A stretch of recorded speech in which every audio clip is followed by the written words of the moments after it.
Ubuzima bwa muntu ubwo buzuyemo gutsinda no gutsindwa. Hari ibikorwa bimwe abantu bagerageza bikabananira, ibindi babigerageza bigakunda.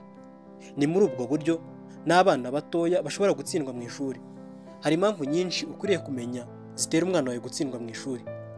Kuzimenya bishobora kugufasha kuzikemura, bikaba byatuma umwana wawe yitwara neza mu masomo.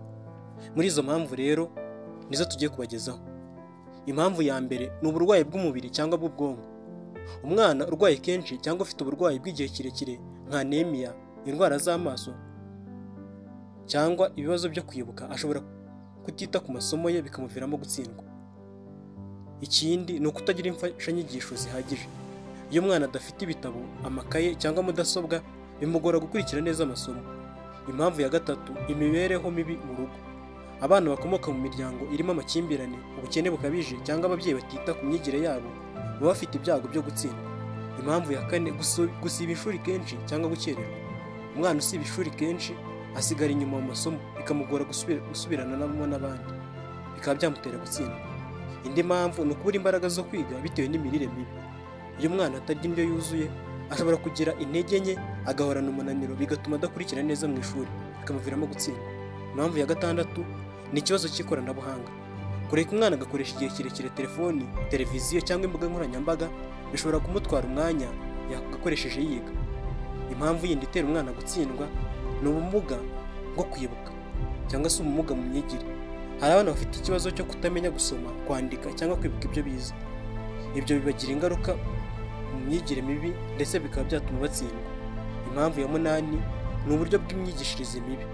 Abarimu badashoboye gutanga amasomo neza cyangwa batita ku banyeshuri bashobora gutuma bamwe batsindwa.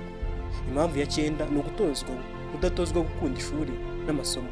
Iyo umwana adatozwa gukunda ishuri cyangwa ababyeyi batamushishikariza kwiga, nta mbaraga ashyiramo, bikaba byatuma atsindwa. Impamvu ya cumi, imyitwarire mibi n'ikenewabo mu ishuri. Umwana ufite imyitwarire mibi nk'uburara, ubugome, gutakaza igihe ashobora kubangamira imyigire ye.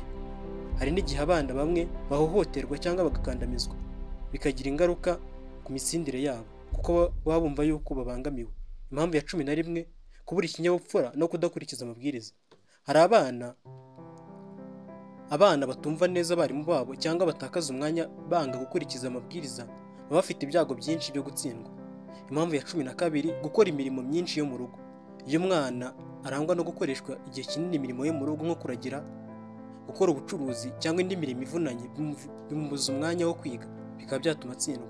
Indi mpamvu ni ukwigiramo kumva ko adashoboye, kutigira icyizere. Hari abana bagira ubwoba bwo gutsindwa cyangwa kumva ko badashoboye kwiga.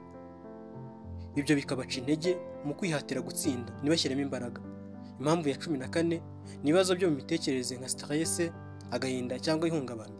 Ikibazo cy'ihungabana, agahinda gakabije cyangwa ubwigunge bishobora gutuma umwana adashobora kwiga neza, bikamuviramo gutsindwa. Impamvu ya nyuma ni ukugira inshuti mbi. Kugirana ubucuti n'abana badakunda ishuri cyangwa bafite imyitwarire mibi nk'abanywi b'ibiyobyabwenge bishobora gutuma umwana nawe atsindwa, akaba yajya muri iyo mico mibi. Gutsindwa kw'abana mu ishuri biterwa n'impamvu zitandukanye, harimo izishingiye ku buzima bwabo, imibereho yo mu rugo, imikorere y'ishuri n'izo bigiramo. Gufasha umwana gukemura izi mbogamizi bishobora gutuma atsinda mu ishuri ndetse akagera no ku nzozi ze mu buzima. Bashimiye ko twabanye. Ngizi impamvu zatuma umwana atsindwa mu ishuri n'uburyo wazikemura ukaba wafasha umwana gutsinda mu ishuri. Kanda subscribe niba utarayikora, ukore like, comment na share, tujye tubana mu bindi biganiro. Nitwa Charles Gahigana. Hasta